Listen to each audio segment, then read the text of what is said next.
My heart hammered as I stepped out of the car, the parking lot bathed in the sodium haze of overhead lamps. The company dinner was supposed to be a formality, a way for spouses to mingle, to see the faces behind the names that peppered Claudia's stories. Instead, it felt like walking into an arena, every glance tinged with curiosity or judgment. I glanced over at my wife, her face unreadable, lips pressed into the sort of smile that never quite reached her eyes. If I had listened closer, maybe I'd have heard the warning in how she said, "It'll be good for you to meet my colleagues." But I didn't, not then. Inside, the restaurant buzzed, wine glasses clinked, laughter ricocheted off the walls, and servers moved like chess pieces. Claudia led me to a round table in the back, introducing me to the team.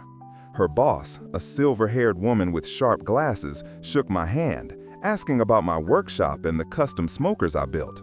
They were polite, welcoming. But I caught the way Claudia's coworker, Reed Hawthorne, kept glancing at her, a flicker of something between smugness and amusement gleaming in his eyes. "Dalton, this is Reed," Claudia said. Reed's handshake was firm, almost performative. "He's been with us a year now, but he acts like he owns the place," she teased, her tone light but not entirely friendly. Reed laughed, a little too loud, a little too long. "How does it feel, Dalton, being the mystery man? Claudia talks about you all the time." I forced a smile, but something in his laugh unsettled me. It was as if there was a joke I hadn't been told. The conversation drifted. Reed kept interjecting, stories about late nights at the office, working until the city outside grew silent. Claudia laughed with him, but I noticed her hand tremble as she lifted her wine glass. Between bites of steak, Reed leaned in. "You know, Claudia's a real asset. Wouldn't have survived last quarter's fiasco without her. The team's tight these days, sometimes too tight." He winked, and Claudia's face clouded, her smile faltering for a fraction of a second. I told myself I was imagining things. After dinner, Claudia said she'd ride home with Reed and two others since they were dropping off at different stops. "It's closer than driving out of the way," she explained, eyes darting from mine to Reed's. I shrugged, trying not to sound suspicious. "Text me when you're on your way," I said, but she was already walking out, Reed beside her, his hand lightly touching her back.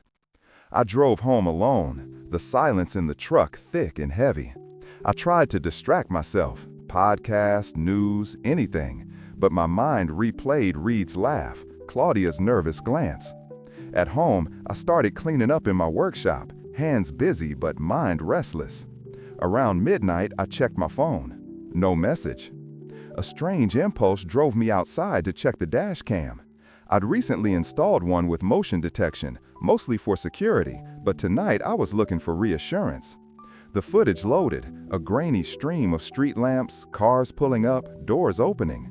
At 12:37 a.m., Claudia's blue sedan appeared, Reed's silver SUV behind it. The camera caught Claudia getting out of Reed's car, her hair rumpled, cheeks flushed. Reed leaned across, saying something that made her laugh, an easy, intimate sound. She lingered outside the apartment door, Reed still talking. Then he reached out and brushed something from her shoulder. Claudia watched him drive away before she finally went inside. I froze. Why would she be coming home with Reed at nearly 1 a.m.? Why get dropped off by him when she'd driven herself? I replayed the footage, searching for answers. There was nothing explicit, but the casual touch, the laughter, it all felt wrong. The next morning, Claudia acted normal, making coffee, asking about my workshop schedule. I tried to sound casual. "You got in late last night. Everything okay?" She hesitated, just a beat. "Yeah, we stopped for a drink after dropping everyone off. Reed's place was on the way." I nodded, pretending that made sense, but suspicion gnawed at me. Over the next few weeks, patterns emerged. Claudia's work hours stretched longer. Her phone buzzed with texts she'd answer in the bathroom. She laughed at things Reed posted in their group chat, but when I asked to see, she'd changed the subject. One Saturday, she said she had a team meeting at a downtown bar. I watched her dress, more carefully than usual, perfume lingering in the hall. When she left, I pulled up the dashcam app and set it to record any motion between midnight and 3 a.m. Something told me I'd need it. Sure enough, at 2:14 a.m., Claudia's sedan rolled into the lot. Reed's SUV followed. The camera caught her stepping out, turning to Reed, their faces close in the dark. He brushed her hair back, and they stood there, talking quietly. Then, shockingly, Claudia leaned in and hugged him, a long, slow embrace that said everything words couldn't. I confronted her the next morning, my voice barely above a whisper. "Are you cheating on me with Reed?" She recoiled, eyes wide. "What? No, he's just a friend, Dalton. You're being paranoid." I showed her the footage. She watched, silent, face unreadable. "You're spying on me?" she finally said, voice trembling. "I'm trying to understand why you're coming home at 2 a.m., why you're hugging your coworker in the dark." She broke down, tears streaming. "It's not what you think. Reed had a rough divorce. He needed someone to talk to. I was helping him." I wanted to believe her, but the evidence stacked up. Late nights, secretive texts, the dashcam footage. It was impossible to ignore. Days passed, tension thick as fog. Claudia insisted nothing happened, but she stopped going out late. Reed's name vanished from her stories. Still, trust was shattered. One evening, Caleb, my oldest son, knocked on my workshop door. "Dad, I need to show you something," he said, laptop in hand. He'd been digging through social media, bank statements. Mom's been transferring money to a private account. Lots of dinners, hotels, Reed's name keeps popping up. I stared at the screen. Texts, receipts, photos. Romantic dinners for two, boutique hotels. Claudia had financed their affair with our savings. I felt sick, but strangely calm. I called a lawyer, filed for divorce, and changed the locks. The next day, Claudia's key didn't fit the door. She stood outside, banging, pleading. "Dalton, please, just let me explain." I opened the door, face hard. "You already did. The dashcam saw more than you thought." She crumpled, sobbing. "I never meant to hurt you. Reed, he made me feel alive. I'm sorry." I didn't answer. I couldn't. The pain was too raw, the betrayal too deep. The divorce was messy, but in the end, I kept the house, my workshop, and custody of our kids. Claudia moved out, her life upended. Reed was fired after HR got wind of his mentoring methods. Months later, I watched the footage one last time, the grainy images of Claudia and Reed outside our apartment. It was a moment that changed everything, captured forever by a camera meant for safety, not secrets. If you made it this far, let me know your thoughts in the comments and hit subscribe for more stories. Claudia moved out that first week of October, her belongings packed into boxes that looked smaller than the space she'd filled in our lives. She didn't meet my eyes as she carried out the last one, just hurried down the steps, her face streaked with tears and her lips tight as if biting back words she knew wouldn't matter anymore. The house felt cavernous in the aftermath, as if every echo was a reminder of laughter that had belonged to someone else. The kids, that was the hardest part. Caleb shut down. He barely spoke, just retreated to his room after school and buried himself in his computer or guitar, pretending not to hear when I called him for dinner. Lily, my youngest, clung to me with a desperation I'd never seen before, as if she was afraid I'd vanish next.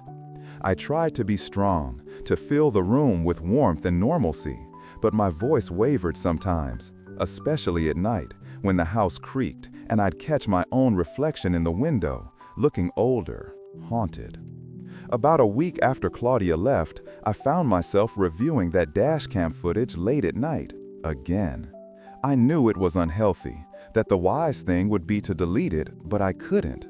I scrubbed through frame by frame, watching Reed's car pull up at 2:17 a.m., the way Claudia got out, hesitated, then leaned back in through the passenger window. They talked for a while, her silhouette tense, his hand reaching out to touch her sleeve. Then she walked, shoulders hunched, up the path and out of frame. The apartment lights flickered on a minute later. I couldn't hear a word, but I didn't need to. That night, I scrolled through messages on my phone, old and new, searching for clues I might have missed. There were the usual texts: working late, don't wait up, dinner with the team tonight, love you, see you soon. I agonized over every period, every emoji, every gap between responses. It was like looking for patterns in static. The signs had been there. The way she'd started locking her phone, the fresh perfume that was too expensive for our budget, the distant look in her eyes even when she was sitting right next to me. What surprised me most was the anger, hot, irrational, aimed at myself as much as at her. How could I have missed it? How could I have let this happen in my own house, under my nose? There were moments I wanted to call Claudia, to scream, to demand an explanation that would somehow put the pieces back together. But each time I picked up the phone, I just stared at her name and set it down again. The divorce proceedings were ugly. Claudia tried to fight for more time with the kids, for a bigger share of the house. Her lawyer was aggressive, painting me as cold, controlling, distant. The truth was, I'd always tried to give her space, the freedom to be herself, to have her career. But now, every kindness was recast as neglect, every absence as abandonment. One morning, after another sleepless night, I found Caleb in the kitchen, pouring cereal into a bowl with slow, deliberate movements. He didn't look up as I came in. I sat across from him, the silence electric. "I'm sorry, Dad," he said suddenly, voice barely above a whisper. I blinked, startled. "For what?" He shrugged, eyes glued to the table. "I saw them once, Mom and Reed. I didn't know what to do. I thought if I told you, everything would break. I didn't want that." I felt my throat tighten. I reached across the table, put my hand over his. "You're not responsible for what happened. None of this is your fault." He nodded, but the guilt in his eyes lingered. That guilt, I realized, was another wound the affair had carved, not just in me, but in all of us. The weeks stretched on. I threw myself into work, fixing up the house, trying to restore some order. I started running again, pounding the pavement in the early morning when the world was still and empty. The rhythm of my footsteps was hypnotic, almost meditative, a way to process the anger, the sadness, the confusion that boiled inside me. Occasionally, I'd get texts from Claudia. Sometimes she was apologetic, sometimes angry, sometimes simply desperate for contact. "Let me see the kids," she'd plead. "Let's talk." I replied when I could, but the conversations were brittle, stilted, every word weighted with things left unsaid. One evening, Lily crawled into my lap as I was reading on the couch. She looked up at me with those big, searching eyes. "Do you still love Mom?" The question caught me off guard. I hesitated, choosing my words carefully. "I'll always care about her, sweetheart. She's your mom. But sometimes people hurt each other. Sometimes love changes." She nodded, snuggled closer, and I felt her breathing slow as she drifted to sleep. I stared at the ceiling, wondering if I'd ever be able to explain this mess in a way that made sense. Meanwhile, word about Reed's firing spread through Claudia's company. There were rumors, whispered conversations in break rooms, pointed glances in the hallways. I heard from an old friend who worked in a neighboring department that Reed had tried to blame everything on Claudia, claiming she'd seduced him, that he was a victim. HR didn't buy it. He left town soon after, reputation in shambles. Claudia, for her part, struggled to pick up the pieces. She bounced between apartments, staying with friends, couch surfing. She tried to get a new job, but found the doors closed. Her name was mud in the industry, her references tainted by the scandal. Occasionally, she'd show up at one of the kids' soccer games, standing awkwardly at the edge of the field, unsure where she belonged. The kids were polite but distant. The old warmth was gone, replaced by something brittle and uncertain. One rainy evening, months after the divorce was finalized, Claudia rang the doorbell. I opened the door, heart thumping, unsure what to expect. She stood there, hair plastered to her face, clutching a folder to her chest. "Can I come in?" she asked, voice small. I hesitated, then stepped aside. She sat at the kitchen table, staring at her hands. The silence stretched between us. "I want to apologize," she said finally. "Not just for the affair, for everything. For lying, for making you feel like you weren't enough." I didn't know what to say. I wanted to forgive her, to let go of the bitterness I'd been carrying. But forgiveness is a process, not a switch. "I appreciate that," I said quietly, "but it's going to take time." She nodded, a tear slipping down her cheek. "I know. I just needed you to hear it." We sat in silence, the rain drumming against the windows. For the first time in months, I felt something shift, a sense of closure, maybe, or at least the beginning of it. After Claudia left, I poured myself a drink and stood by the window watching the taillights of her car disappear into the night. The house was quiet, but it no longer felt empty. It felt like mine again. In the months that followed, I rebuilt. I fixed up the kids' rooms, painted the walls, planted a garden in the backyard. Caleb started opening up, talking about his music, his friends. Lily laughed more, her smile lighting up the room. We found a new rhythm, a new normal. I started dating, tentatively at first. Each time I was haunted by doubts, second-guessing every gesture, every word. Was she being honest? Could I trust her? The wounds were still there, but I was learning to live with them, to let them heal. One night, as I was locking up before bed, I caught a glimpse of myself in the hallway mirror. I looked older, yes, but also stronger. I'd survived the worst and come out the other side. Then, out of the blue, Claudia called. Her voice was steadier than I'd heard in a long time. "I got a job offer," she said. "It's in another state.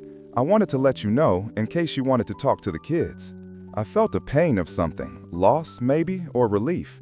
"Thank you for telling me." She hesitated. "I'm sorry for everything. I hope you find happiness, Dalton. You deserve it." "You too," I said, and meant it. After that, things got easier. The kids and I visited Claudia during school breaks, awkward at first, but gradually warmer as time passed. We learned to be a family in a new way, one defined not by betrayal and anger, but by acceptance and forgiveness. Every so often, I'd find myself glancing at the dashcam footage, now stored on an old hard drive in my desk. I considered deleting it, but decided against it. It was a reminder, not just of what I'd lost, but of what I'd survived. One spring afternoon, I sat in the backyard watching Caleb teach Lily how to play guitar. The sun was warm, the air filled with laughter. For the first time in a long time, I felt at peace. Life, I was realizing, is what you make of it after the storm. That day, for the first time in ages, I actually allowed myself to hope for something better. But hope, I quickly learned, is a fragile thing. It doesn't come all at once or stay for good. Some evenings, the loneliness would sneak back in, sharp and cold as the wind that rattled the windows. There were moments when I'd look at the empty seat at the dinner table and feel a pang so deep it stole my breath. Other times, I'd catch myself smiling at a joke or a memory and then feel guilty for moving on too soon, as if happiness were some kind of betrayal. The kids were finding their own ways through the new landscape of our lives. Caleb became protective, sometimes too much so. He'd linger near the front door if I was late, or check my phone for messages from Claudia, as if watching for aftershocks. Lily, on the other hand, threw herself into school and music. She played her guitar for hours, filling the house with sound, refusing, I think, to let the silence settle in. I did my best to give them both space and support, but I worried constantly. Was I doing enough? Was I too strict, too lenient? Divorce, I realized, isn't just the end of a marriage. It's the beginning of 1,000 tiny uncertainties, each one demanding attention, patience, and forgiveness, not just for your ex, but for yourself. Therapy helped. I started seeing a counselor named Mark at the urging of my sister, who'd gone through her own messy split a few years earlier. Mark was blunt but kind, never letting me wallow in self-pity, but never rushing me either. He reminded me that recovery is a process, not an event. A line I'd heard before, but never really understood until I was living it. Some days, I'd leave his office feeling lighter. Other sessions, I'd sit in the car afterward, hands gripping the steering wheel, wondering if I'd ever really feel whole again. Gradually, though, I noticed changes. The pain wasn't as raw. The anger started to fade, replaced by a quieter sadness, and then, gradually, by acceptance. I began to see Claudia not as the villain of my story, but as a flawed, struggling person. Someone who'd made mistakes, yes, but also someone who was trying, in her own way, to find happiness. I didn't forgive her right away, but the urge to hurt her, to make her pay, lost its edge. The kids noticed too. Caleb started inviting friends over again. Lily let me help her with her homework, even asked my advice about a boy at school. We were finding a rhythm, a new normal. It wasn't perfect, but it was ours. One Saturday, I took them hiking at the state park, something Claudia had always organized before. I packed sandwiches, filled water bottles, made them wear hats and sunscreen. By the time we reached the overlook, we were all sweating, but the view was spectacular. Green rolling hills, the river winding below, clouds drifting across the sun. Caleb snapped a photo, and Lily grinned at me, her face flushed with effort and pride. "We should do this more often," Caleb said, surprising me. "Yeah," Lily agreed, "it's better than staying home." I felt a surge of gratitude. For the first time, the three of us felt like a unit, different than before, but strong in our own way. That night, after the kids were asleep, I poured myself a glass of wine and sat on the porch, listening to the crickets. My phone buzzed, a text from Claudia. "Hope you had a good day. Tell the kids I miss them." I hesitated, then replied, "We did. They miss you too." It wasn't much, but it was honest. Over the next few months, Claudia's visits became less frequent, but more meaningful. She'd stay for dinner, help with homework, take the kids shopping. The bitterness between us faded into something like friendship. We talked about the kids, shared stories from work, even laughed at old jokes. Sometimes I'd catch her watching me, a look of regret or maybe longing on her face. But I didn't ask, and she didn't say. There was one night, a few weeks before Thanksgiving, when she lingered after the kids had gone to bed. "Dalton," she said softly, "do you ever think about us? About what went wrong?" I stared at the table, at the pattern in the wood. "Sometimes," I admitted, "but mostly I try to focus on what's next." She nodded, tears in her eyes. "I'm sorry for all of it." "I know," I said, and I did. Thanksgiving came, and with it a new tradition. Instead of splitting the holiday, Claudia and I decided to celebrate together for the kids' sake. It was awkward at first. Her new boyfriend Eric was there, and I felt a twinge of jealousy seeing her smile at him. But the kids were happy, and by the end of the night, I found myself actually enjoying Eric's stories about his travels. After dinner, Claudia pulled me aside. "Thank you," she said, "for making this work." I shrugged. "It's what the kids need." "It's what we all need," she replied, surprising me. The holidays passed in a blur of activity. School concerts, family gatherings, quiet evenings at home. I started seeing someone too, a woman named Julia I met at the hardware store. She was funny, smart, and patient with my baggage. We took things slow, but I found myself looking forward to our dates, to the easy way we could talk about anything and nothing. One evening, as Julia and I walked along the river, she stopped and faced me. "Are you ready for this?" she asked gently. "Really ready." I thought about it, about the months of pain and doubt, the slow rebuilding of my life, the laughter of my kids, the tentative friendship with Claudia. I realized I was. "I am," I said, and I meant it. Life after divorce isn't a fairy tale.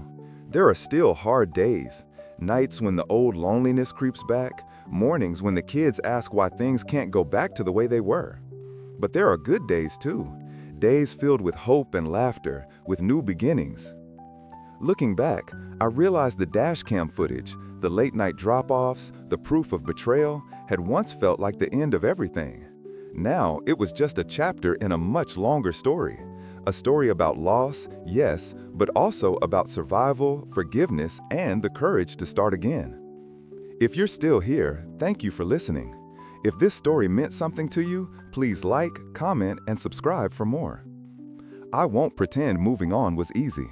In the beginning, every day was a push through thick fog.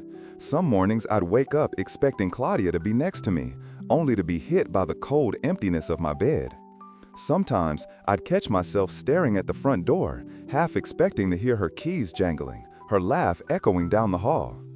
The mind doesn't let go of routines easily, especially when they've been torn apart by betrayal.